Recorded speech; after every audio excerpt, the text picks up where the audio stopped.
الحمد لله رب العالمين والصلاة والسلام على سيد الأشرف الأنبياء والمرسلين أما بعد فأعوذ بالله من الشيطان الرجيم بسم الله الرحمن الرحيم ہر صحابی نبی جنتی جنتی چار یار نبی جنتی جنتی ابو بکر و عمر جنتی جنتی عثمان غنی جنتی جنتی فاطمہ اور علی جنتی جنتی حسن بے حسین جنتی جنتی صدق اللہ العظیم ان اللہ وملائکته یصلون علی النبی یا ایها الذین آمنوا صلوا علیہ وسلموا تسلیما اللهم صل على سيدنا ومولانا محمد وآله وبارك وسلم عليه الصلاة والسلام عليك يا سيدي يا رسول الله وعلى آلك وأصحابك يا سيدي يا حبيب الله الصلاة والسلام عليك يا سيدي يا نبي الله وعلى آلك وأصحابك يا سيدي يا نور الله فاروق اعظم رضی اللہ تعالی عنہ کا مختصر تعریف۔ پیارے پیارے اسلامی بھائیوں، حضرت عبداللہ بن مسعود رضی اللہ تعالی عنہ کی نصیحت کے مطابق آج ہم انشاءاللہ الکریم امیر المؤمنین حضرت عمر فاروق رضی اللہ تعالی عنہ کا ذکر خیر کرنے کی سعادت حاصل کرے گا۔ حضرت عمر فاروق اعظم رضی اللہ تعالی عنہ بلند رتبے کا صحابی رسول بنی مرادی رسول ہے۔ رسول اکرم نور مجسم صلی اللہ علیہ وسلم نے انہیں اللہ پاک سے مانگ لیا، یعنی آپ صلی اللہ علیہ وسلم نے دعا فرمایا، جس کے نتیجے میں حضرت عمر رضی اللہ تعالی عنہ نے اسلام قبول کیا۔ رسول اللہ نے فاروق کو اللہ سے مانگا، رسول اللہ نے فاروق کو اللہ سے مانگا، عطائے رب صبح حضرت فاروق اعظم ہے۔ چنانچہ اس بات دین کے لیے اس بات کے فطرت کو حبیب دین داری حضرت فاروق اعظم ہے۔ اس کے بعد ہم سنیں گے حضرت عمر فاروق رضی اللہ تعالیٰ عنہ کا اسلام قبول کرنے کا واقعہ۔ مشہور واقعہ ہے، حضرت عمر رضی اللہ تعالیٰ عنہ نے اسلام قبول نہیں کیا تھا اور اسلام کے سب دشمن تھے۔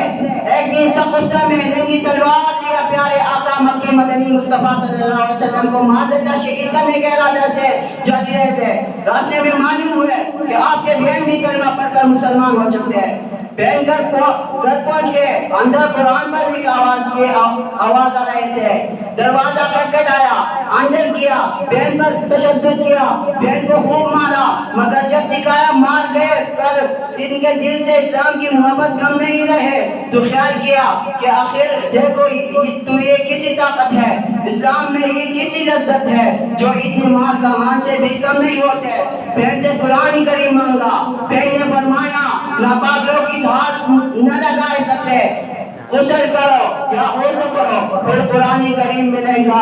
حضرت عمر رضی اللہ تعالیٰ عنہ وضو کیا، قرآن کریم ہاتھ میں دیا، کولا سورۃ طٰہٰ کی آیات سامنے تھے، آپ نے پڑھنا شروع کیا، اس آیات پر پہنچے انی انا اللہ لا الہ الا انا فاعبدونی، ترجمہ بے شک میں ہی اللہ ہوں، میرے سوا معبود نہیں، تو میرے عبادت کر۔ بس یہی تک پڑا تھا۔ قرآن کریم نے اپنے اثر دکھایا۔ حضرت عمر رضی اللہ تعالیٰ عنہ نے دل پکڑ کیا، دل میں نور ایمان پیدا ہوا، باقاعدہ رسالت میں حاضر ہوا، کلمہ پڑھ کر اور ساتھ ہی مسلمانوں نے زور سے نعرہ تکبیر لگایا کہ حرمی کا عبادت اس کے کون جائیں گا۔ یوں ہی حضرت عمر رضی اللہ تعالیٰ عنہ نے دائرہ اسلام میں قبول ہو گیا۔ سبحان اللہ۔ حدیث میں فضائل فاروق اعظم رضی اللہ تعالیٰ عنہ۔